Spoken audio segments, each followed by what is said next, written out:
America is trapped in this notion that we care about human life.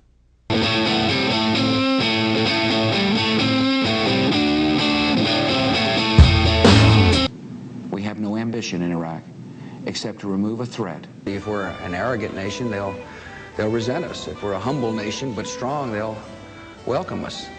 I will lead our nation toward a culture that values life. What we need to do is convince people who live in the lands they live in to build the nations. I want to change the tone of Washington to one of civility and respect. We've had no evidence that Saddam Hussein was involved with the September the 11th. But I'm going to be judicious as to how to use the military. It needs to be in our vital interest, the mission needs to be clear, and the exit strategy obvious. And the exit strategy needs to be well defined. Failure in Iraq will embolden the enemy, and the enemy is Al-Qaeda and extremists. Failure in Iraq would empower Iran. We believe in free speech in the United States of America. Talking about Abu Ghraib was a mistake. I take full responsibility for every military decision that's been made in Iraq. There will come a day when there will be no more American forces in Iraq. That, of course, is an objective, and that'll be decided by future presidents and future governments of Iraq. We'll make decisions based upon law. We're a nation of law. Take Guantanamo. So when I put my hand on the Bible, I will swear to not only uphold the laws of our land, I will swear to uphold the honor and dignity of the office to which I have been elected, so help me God. The techniques that we use have been fully disclosed to appropriate members of the United States Congress. These people have a plan. They have a vision of the world, and they intend to use murder to enact their vision. And I fully understand. This government does not torture people. Unless, of course, people say, well, there's no threat. They're just making up the threat. These people aren't problematic. But I don't see how you can say that in Great Britain. After people came and blew up bombs in subways. We will meet that threat now with our Army, Air Force, Navy, Coast Guard, and Marines, so that we do not have to meet it later with armies of firefighters and police and doctors on the streets of our cities. That's where the mission went wrong. The mission was changed. Can you honestly say, Mr. President, that today America still occupies the moral high ground? Absolutely. Absolutely. We believe in human rights and human dignity. We believe in the human condition. We believe in freedom. Military is meant to fight and win war. That's what it's meant to do. And when it gets overextended, morale drops. Those who murder the innocent to achieve political objectives are evil. And so I don't think our troops ought to be used for what's called nation building. That, some of my buddies in Texas say, let them fight it out. What business is it of ours? You got rid of Saddam. How come, let's let them slug it out. And that's a temptation that I know a lot of people feel. But if we do not succeed in Iraq, we will leave behind a Middle East which will endanger America in the future. If we don't stop extending our troops all around the world in nation-building missions, then we're going to have a serious problem coming down the road. And nobody's ever suggested in this administration that Saddam Hussein ordered the attack.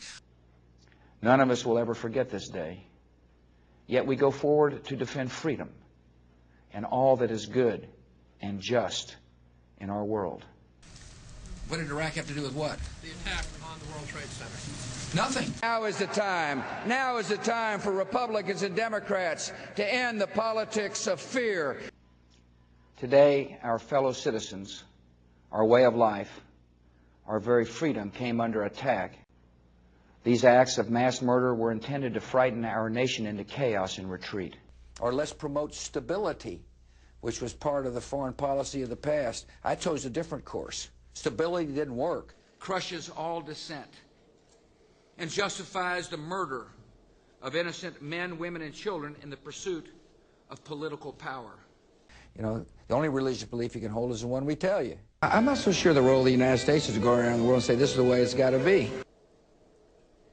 The terrorists who attacked us on September the 11th, 2001 are men without conscience, but they're not madmen. They kill in the name of a clear and focused ideology, a set of beliefs that are evil, but not insane. That our forces will be coming home as soon as their work is done. Georgia is a sovereign nation, and its territorial integrity must be respected. We have seen a steady erosion of American power and an unsteady exercise of American influence. Our military is low on parts, pay, and morale. Weapons of mass destruction, no credible connection between 9/11 and Iraq. Yeah. The Office of Management and Budget said this war would cost somewhere between $50 and $60 billion, and now we're over 400. But the perception, sir, more than any one of those points, is that the administration has not been straight with it. Well, I strongly disagree with that, of course. I strongly reject that this administration hasn't been straight. Most Americans at this point in time don't believe in this war in Iraq. They want you to get us out of there. I would hope they'd want us to succeed before we get out there. Percent of Americans are now against the Iraq war. Why? Because they want us to win. We all want to take troops out of Iraq, and we are. You're right. Put more in for the surge. We will make no distinction between the terrorists who committed these acts and those who harbor them. Before September the 11th, many in the world believed that Saddam Hussein could be contained. We've had no evidence that Saddam Hussein was involved with the September the 11th. There's no doubt that the Iraqi regime continues to possess and conceal some of the most lethal weapons ever. We know he's got chemical weapons. He's got them. He's got them. He's got them. But I was as surprised as anybody he didn't have them. I will use this moment of opportunity to bring common sense and fairness to the tax code. God bless America, yes. This being an election year, you know, they're wonderful people. Fine taxpayers. When history marches on, there'll be a little more objective look about the totality of this administration, and therefore they don't want any part of politics.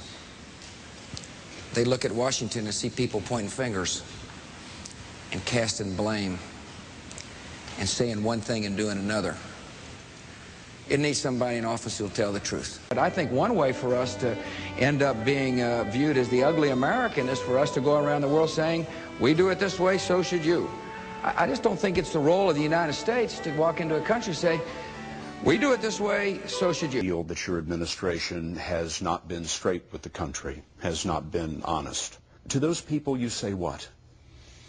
What is she? Well, sir. Like the weapons of mass destruction? No. The Senate yesterday passed a bill outlawing waterboarding. You, I believe, have said that you will veto that bill. Does that not send the wrong signal to the rest of the world? That's not the reason I'm vetoing the bill. The reason I'm vetoing the bill, first of all, we have said that whatever we do is for legal, will be legal. If we were to start withdrawing now, we'd have a crisis in our hands in Iraq. Saddam Hussein has gone to elaborate lengths, spent enormous sums, taken great risks to build and keep weapons of mass destruction. Those weapons of mass destruction have got to be somewhere. I don't want to be the world's police. And comfortable with the notion that once that decision is made, we're keeping the world's focus as best as we can on... I'm going to start off with what you first said, if you don't mind. You said that I tap your phones.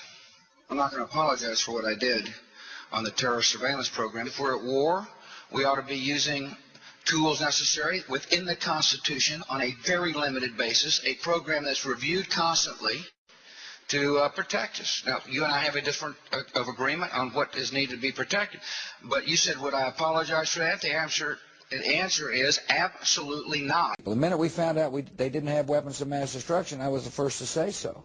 You seem to be saying that you may have been wrong, but you weren't dishonest. Oh, absolutely. Everybody was wrong on weapons of mass destruction. You talk about freedom. I see you assert your right to tap my telephone, to arrest me and hold me without charges. Yeah. If this were a dictatorship, it'd be a heck of a lot easier. Just so long as I'm the dictator. America is trapped in this notion that we care about human life. I'll give you a dose, but it can never come close to a ray built up inside of me. Fist in the air in the land of hypocrisy.